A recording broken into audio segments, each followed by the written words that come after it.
रूप से भड़काने का पूरा काम कर दिया, लेकिन फिर भी कर्नाटक की जनता, पढ़ी लिखी जनता ने कांग्रेस पार्टी का समर्थन किया। और कर्नाटक की जीत को मैं बस यही कहूंगा कि बजरंग बली की यह जीत है। ये बजरंग दल के खिलाफ बजरंग बली की यह जीत है। बजरंग बली ने बता दिया है कि जीत मेरे नाम पे मांगोगे तो सही मुद्दों पे मांगनी पड़ेगी। भ्रष्टाचार के खिलाफ वहां पे कर्नाटक में जीत हुई, जहां 40% कमीशन की बातें चलती है। महंगाई के खिलाफ कर्नाटक में हमारी जीत है और कर्नाटक की जीत को हम पॉजिटिव साइन देखते हैं, क्योंकि कहा जाता है कि जो भी कर्नाटक जीतता है वो फिर देश में आगे जीतता है। हमारा पुराना रिकॉर्ड भी रहा है, चाहे भाजपा रही हो चाहे कांग्रेस रही हो, जो कर्नाटक जीत कर आता है वो देश में एक अच्छा मार्जिन के साथ जीतता है। तो हम अपनी इस जीत को लेकर के आगे 2024 के चुनाव के लिए पॉजिटिव हैं। वर्चस्व जी, एक तरीके से अगर कहा जाए, जैसा कि कांग्रेस पार्टी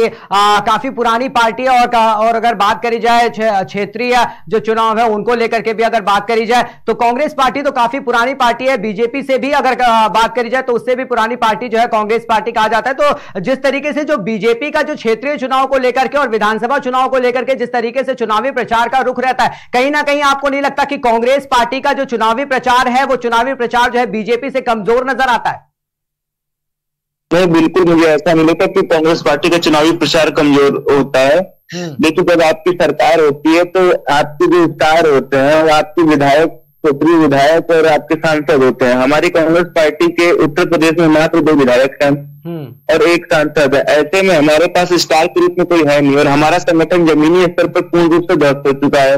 हम इसको 0 लेवल से फिर से स्टार्ट कर रहे हैं। ऐसे में हम अपने आप को बूस्टअप करने के लिए यही कह सकते हैं कि हमारे इस नगर निकाय चुनाव में जो पार्षद अधिक से अधिक संख्या में जीत करके आए हैं वो हमारे लिए एक पॉजिटिव मैसेज है। और धीरे धीरे वक्त बदल रहा है, दौर बदलेगा, कांग्रेस आएगी और प्रदेश के विकास को अपना सहयोग करेगी। कांग्रेस पार्टी को क्या लगता है, जिस तरीके से अगर उत्तर प्रदेश की ही बात करी जाए तो उत्तर प्रदेश में जिस तरीके से कहा जा रहा था कि भारतीय जनता पार्टी और समाजवादी पार्टी में कहीं ना कहीं जो है सीधे तौर पे टक्कर देखी जाएगी, लेकिन अगर यही नतीजों की बात करी जाए, रुझानों की बात करी जाए तो समाजवादी पार्टी का कहीं ना कहीं जो है इस बार की अगर जो वोट बैंक की बात करी जाए तो खासा कम है। और उससे अगर बात करी जाए बहुजन समाज पार्टी की तुलना करी जाए तो बहुजन समाजवादी पार्टी इस बार के निकाय चुनाव में काफी दमखम के साथ में आगे बढ़ती हुई नजर आई है। और साफ तौर पर यह भी देखा गया कि आम आदमी पार्टी भी अब राष्ट्रीय पार्टी जो है हो चुकी है, उसने भी उत्तर प्रदेश में फिलहाल के लिए एंट्री मार ली है और उत्तर प्रदेश में आम आदमी पार्टी के भी जो है वो भी नगर पालिका परिषद के जो अध्यक्ष हैं उनकी भी सीटें कहीं ना कहीं जो है कंफर्म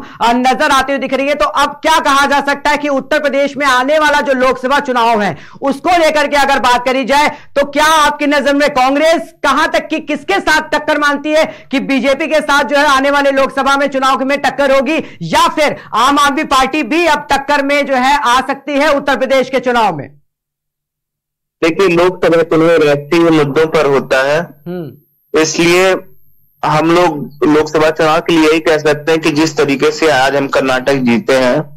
तो राष्ट्रीय मुद्दों की जब बात आएगी तो जिस प्रकार से मोदी सरकार में किए गए गलत नीतियां, महंगाई बढ़ाना, बेरोजगारी के दर को बढ़ाना और साथ में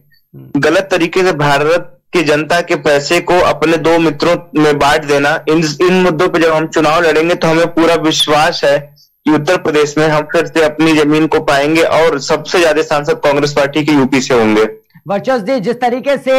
राहुल गांधी ने भारत जोड़ो यात्रा करी तो कहीं ना कहीं जो कर्नाटक की ये जीत है, तो क्या कुछ लगता है कि कांग्रेस की जो भारत जोड़ो यात्रा थी वो सफल होती हुई दिखाई दे रही है कांग्रेस में, कर्नाटक में? पूर्ण रूप से राहुल गांधी जी की मेहनत और कर्नाटक राज्य के कांग्रेस के सभी कार्यकर्ताओं की मेहनत है और इस जीत का पूरा श्रेय राहुल गांधी जी के साथ साथ कांग्रेस प्रदेश कमेटी को और कांग्रेस के एक एक कार्यकर्ता जो कर्नाटक में लगे हुए थे कांग्रेस के लिए, उन सभी के लिए है। ये उन सभी की मेहनत का नतीजा है कि कांग्रेस वहां पर जीती। और इसी पैटर्न पर जब हम लोकल इश्यूज को लेकर के राष्ट्रीय स्तर पर लड़ाई लड़ेंगे तो आपको हमारी जीत हर जगह दिखती नजर आएगी। अब हम लोग हिमाचल के बाद कर्नाटक जीते हैं, आने वाले चुनाव में राजस्थान, मध्य प्रदेश, तेलंगाना और छत्तीसगढ़ जैसे राज्यों को पुनः जीत करके आएंगे और यह एक पॉजिटिव मैसेज के साथ बताएंगे कि 2024 का चुनाव कांग्रेस पार्टी का है और कांग्रेस पार्टी का प्रधानमंत्री 2024 में बनने वाला है।